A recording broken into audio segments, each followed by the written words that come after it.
अस्सलाम वालेकुम क्लास 4। बिस्मिल्लाहिर्रहमानिर्रहीम।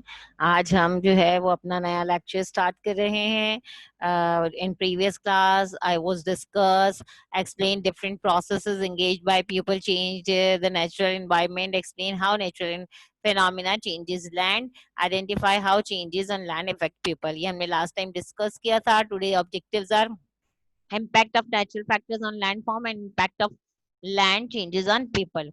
Last time I was discuss impact of natural factors on landform, किस तरीके से जो है लैंडफॉर्म पे जो है नेचुरल फैक्टर्स इफेक्ट करते हैं, जिसमें मैंने आपको रिवर डिस्कस किया था।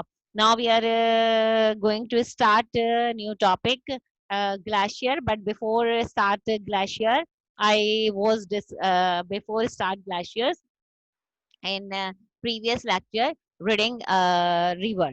Rivers and streams are flowing water that have a major part in changing the landscape of our earth. Rivers from high up in the mountains and start out as slow moving streams. As the water flows down, it picks up speed. The rushing water erodes mountain and forms valleys and waterfalls.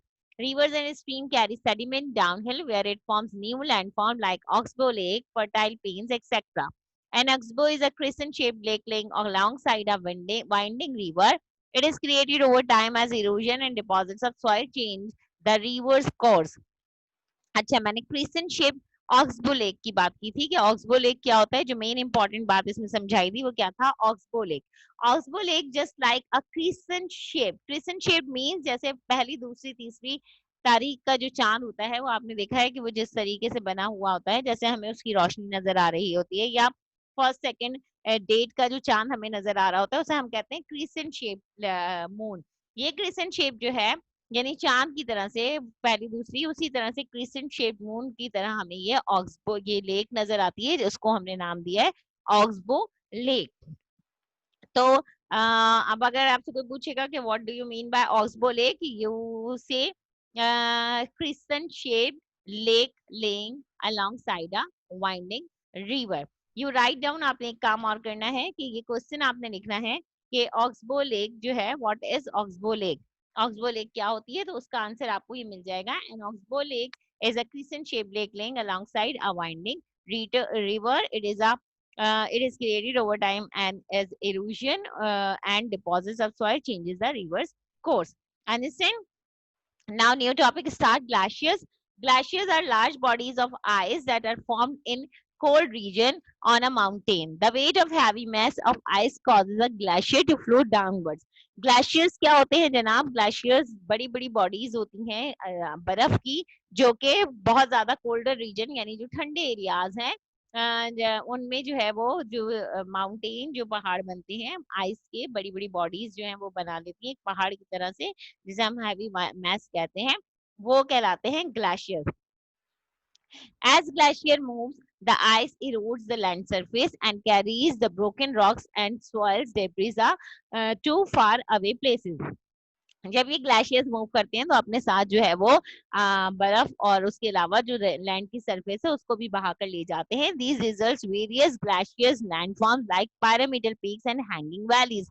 और जब इनके ऊपर से, तो ये pyramidal यानी pyramidal peaks का मतलब है तीन कोने वाली पहाड़ी चोटी, यानी आप जब उसे देखेंगे तो आपको जो पीक नजर आएगी, यानी अगर आप ट्रायंगल बनाए तो आपको तीन कोने ऊपर मिलते हुए नजर आएंगे, और उसके ऊपर एक वैली यानी पैरामिडल पीक्स के ऊपर से आपको जो है वो एक वैली यानी एक जो वादी होती है वो आपको हैंग हुई भी नजर आएगी। आप pyramidal peak is a sharply pointed mountain peak that is formed where three ridges meet at a central point। ये बात मैंने बता दी कि तीन जो सेंट्रल पॉइंट पर, मैंने एक पॉइंट पर तीन लाइंस को आप ऊपर अगर ड्रॉ करें तो वो pyramidal peak कहलाएगी। A hanging valley is elevated above another valley with one end open to the valley below. There may be a cliff or steep formation where they meet। यानी hanging valley हमने किसको कहा कि ये जो है वो दूसरी वैली वादी पे, अगर आप दूसरी वादी से देखें तो वो आपको ऊपर ऐसा लगेगा जैसे हैंग हुई भी है। Now the next topic is winds. Wind also change land form specially the area with little और नो वेजिटेशन। विंड जो है वो जो तेज हवा है वो भी क्या कर देती है, वो अमूमन लैंड फॉर्म को चेंज कर देती है। किस तरीके से कि जब जाहिर सी बात है कि वहां पर ऐसे एरियाज में जहाँ लैंड फॉर्म जहाँ पर वेजिटेशन नहीं हो रही होती। The earth is made up of hard and soft rock. यहाँ पर क्या होती है, यहाँ पर बहुत ज्यादा हार्ड या सॉफ्ट रॉक्स पाई जाती हैं। The soft rocks are blown with the wind leaving behind resistant rocks. अमूमन ये विंड जो है जब तेज हवा चलती है तो क्या होता है, जो सॉफ्ट रॉक्स होती हैं उनको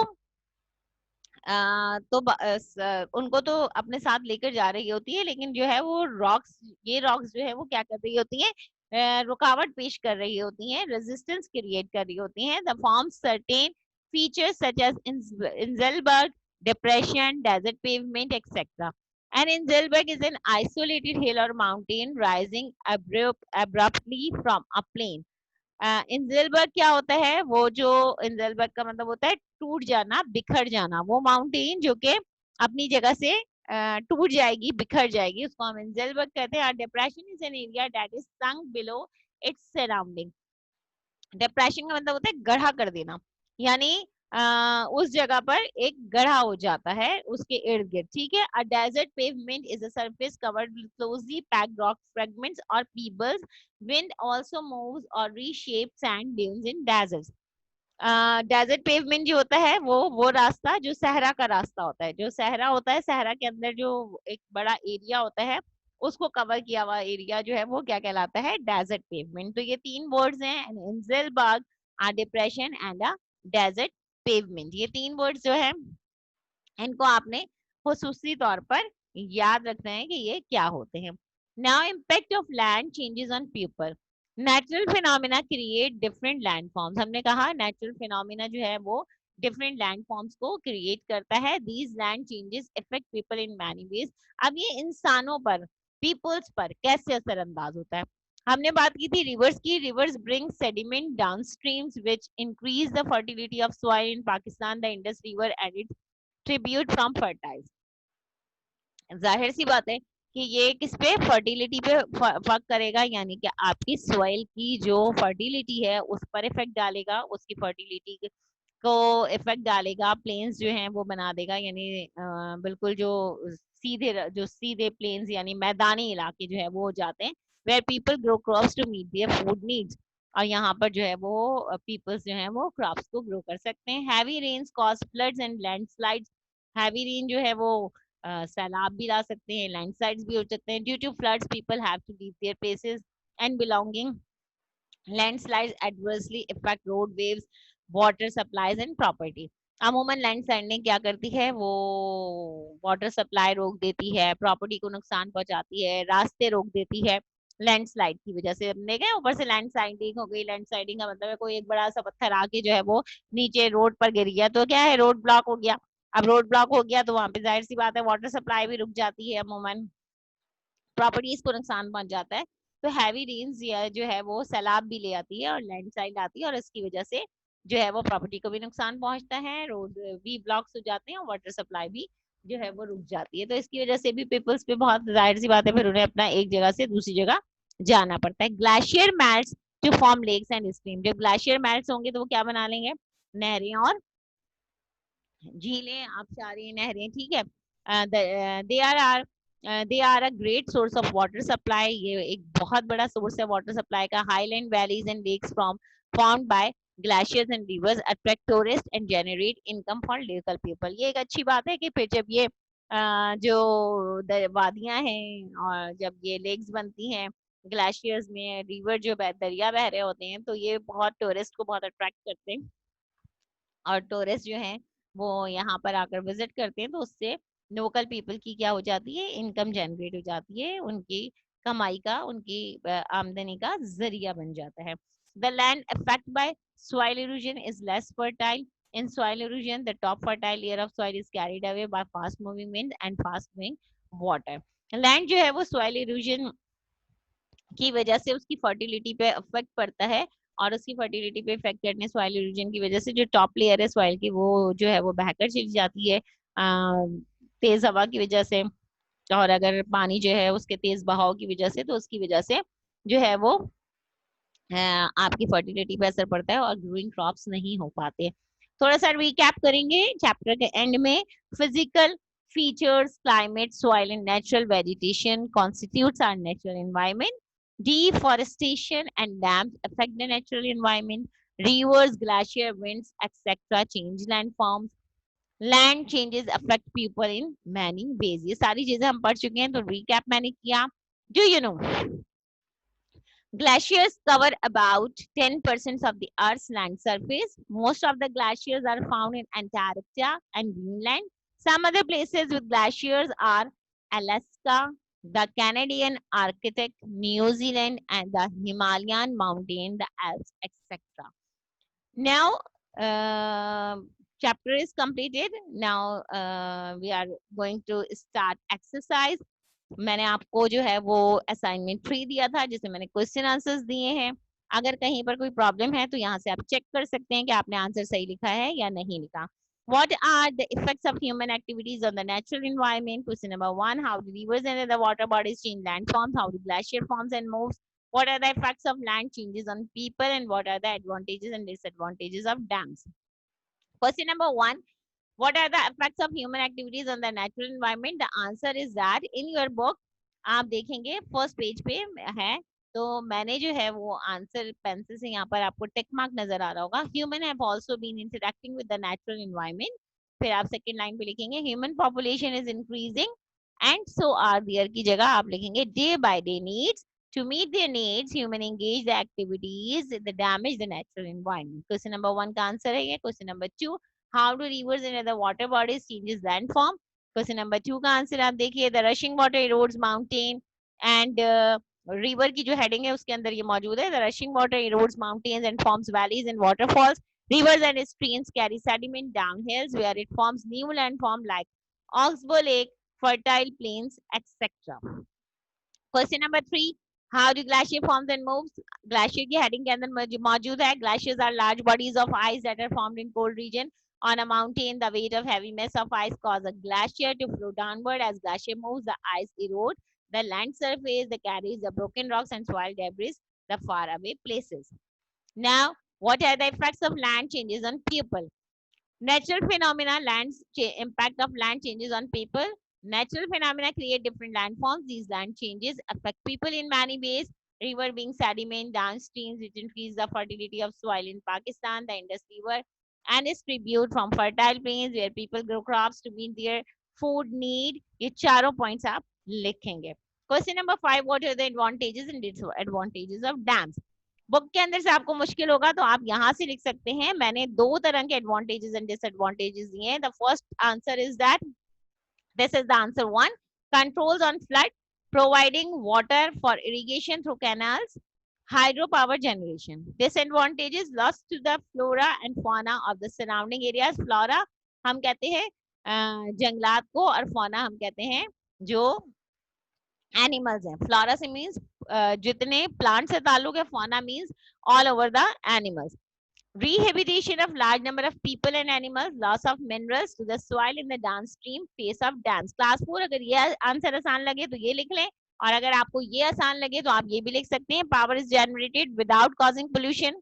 it helps in irrigation and controlling floods. Disadvantages of building dams: it destroys natural habitat of a large number of plants and animals. It distributes the ecosystem of adjoining areas. 2 answer मैंने दे दिए हैं, जो आपको आसान लगे वो आप लिख सकते हैं. Now dictate the correct options and write them in the blank. Tropical rainforests are often called the of the planet. क्या कहलाता है? Lungs. Rivers form high up in the mountains and start out as slow moving streams. Dash moves and reshapes with dunes in deserts. क्या move कर देता है? Wind. Landslides adversely affect roadways, water supply and property. ये हो गया आपका tick the correct answer. Now the sea is waterlogging and salinity is an environmental problem. Waterlogging is the rise of water table to the surface of the earth.